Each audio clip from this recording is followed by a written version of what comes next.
When did the relationship with 6'7" become tight? Oh, that's been.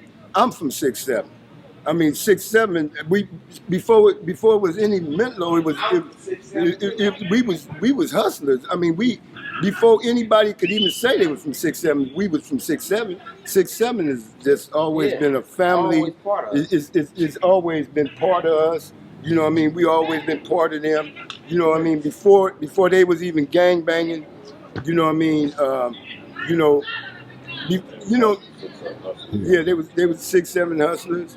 You know what I mean? Yeah, and then we just family over there like that. We always been that.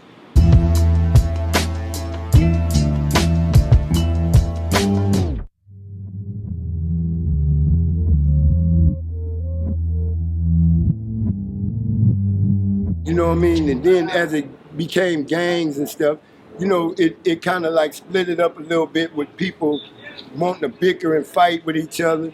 But, we always been family. You know what I mean? And a lot of people don't know, without that side, this side wouldn't be as good. You know what I mean? Without our side, that side wouldn't be as good. So, I mean, man, come on, man. This is just like, it's just that. You know what I mean? If anybody die, you know what I mean, they gonna come to the funeral. You know what I mean? So if anybody die over there, we going to the funeral. So it ain't nothing but, it's one. You know what I mean? Did the Brims ever try to apply pressure on 6'7" to become Brim? Well, I mean, they couldn't do that. I couldn't see that being happening. No, at the time, 6'7" had, like they said, it was hustlers. So it was Brims and Crips and different hoods over there, hustling. You know what I mean? The dudes were from different things, but to make that area Brims, no, that wasn't happening. Did you know Bruce Richardson? Man, come on, man. That's my son, man. That's my guy, man. Man, he one of the greats over here. You know what I mean? He 65th, man. Bruce Richardson was an all-out guy. You know what I mean? So he was a hustler. So, you know what I mean? But he could be anywhere. You know what I mean? Bruce is just Bruce. You know what I mean? Yeah, he was a great guy over here.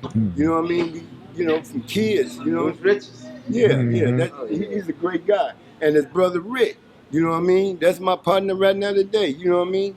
Yeah, so yeah, that's a great guy. That was a great family, you know what I mean? His mom and his dad, you know what I mean? Them was, you can't say nothing, that was the guy. You know what I mean? He was one of the highest guys around here. So what happened with How did the beef start with y'all and the Eight Tray Gangsters? Well, with us and Eight Tray Gangsters? Well, I mean, if you go all the way back, they burnt down our little shed. You know what I mean? They came over, and at that time we wasn't fighting, but we had left and they burnt down our little shed, and we started getting into it. But us and the Eight Tray Gangsters, we never really went to war like that. You know what I mean? It's always been some little pity pat. But we ain't never really went to war with the Eight Tray Gangsters. You know what I mean? Different individuals had different problems, different little things, but there's not no real war with the Eight Tray Gangsters. Yeah. So you want to tell that story? Yeah, well. 1995, man. Yeah, man. Look, now we up in 95. All this stuff is going on. They want to go to a gangster party. It was a gangster party. It ended up being a gangster party. Well, it wasn't nobody but gangsters there. Yeah, that's why it ended up. Well, y'all want to go to a gangster party. So it wasn't like, oh, the gangsters having a party, we going. No, you knew it was going to be gangster party. Well, you knew it was. I'm gonna get you. Yeah. Get you. Yeah, you knew it was set. Well, they knew it was gangsters going to be there, man. No. So they going. I mean, and they still expressing their gangsterism. They gangsters, so they think they can go up in there. So when they get there to this party that I told them not to go to, and we're gonna make sure I said that. They go in there, and I guess the 8 trays that came to get them. The 9 Southern They was there first. Yeah, the 9/7s was there. You know, it was a cool party with the 9/7s. And, yeah, you know, so they was cool with the 9/7s. But you know, I guess the Eight Trays come and they say, I guess the Eight Trays was gonna come and whip on the 9/7s at first. We got caught in the middle of it. But when they seen the Menlos there, they said, fuck all that. Let's beat up the Menlos. So, you know, half of them were saying, well, you know, let's go to 60s and get them. The other half said, fuck that. Them niggas is 60s, let's get them. And start shooting they motherfucking ass. You know what I mean? So they got shot the fuck up, and I told them not to go, and that's why I don't say that no more. You know, I don't say gangsters no more, because after they shot my homies up like that, I told them they not welcome in the Gangster Car, so they shouldn't even say gangster. You know what I mean? So that's why I don't say it no more.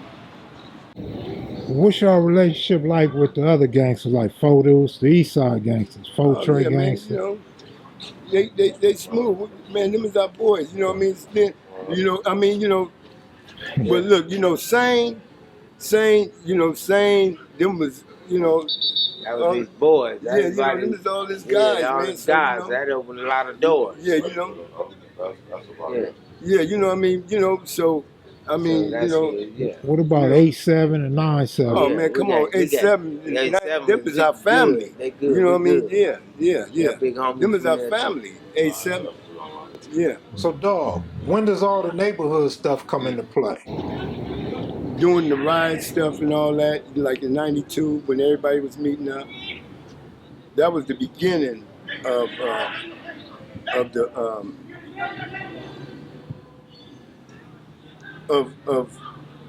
of the neighborhood stuff coming about, especially for the 6-7s. Us and the 6-7s went as a whole to Jesse Owens, you know, and this is how we was moving. So the thing about it was said joining the West Side Crip sets, you know, so we had to come play them in football. So us and the 6-7s went and played all the neighborhoods in football. It was all mixed in. No, that was the second time.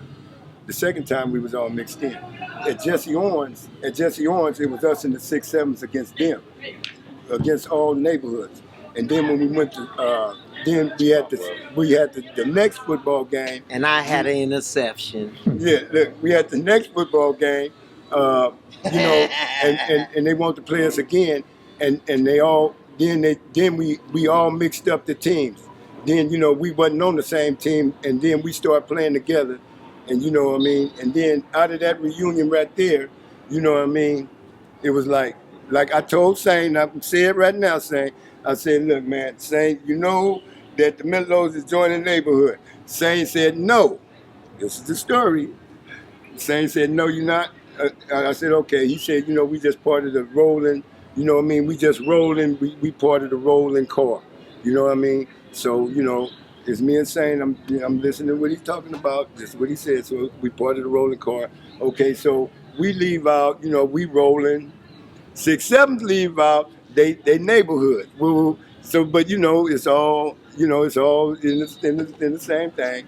So that's where it all started really being, and you know, and from that it just started just going on being whatever it's being. You know what I mean? Mm-hmm. You smiled when I mentioned Bruce Richardson. What was this smile about?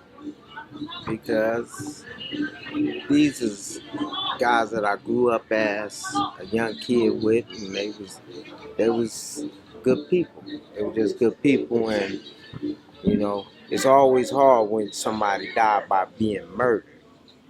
Not because you hustled all your life and you got what you supposed to get out of life. He got murdered. So when I smile, it's a smile just not to be crying. It's a smile not to bring tears.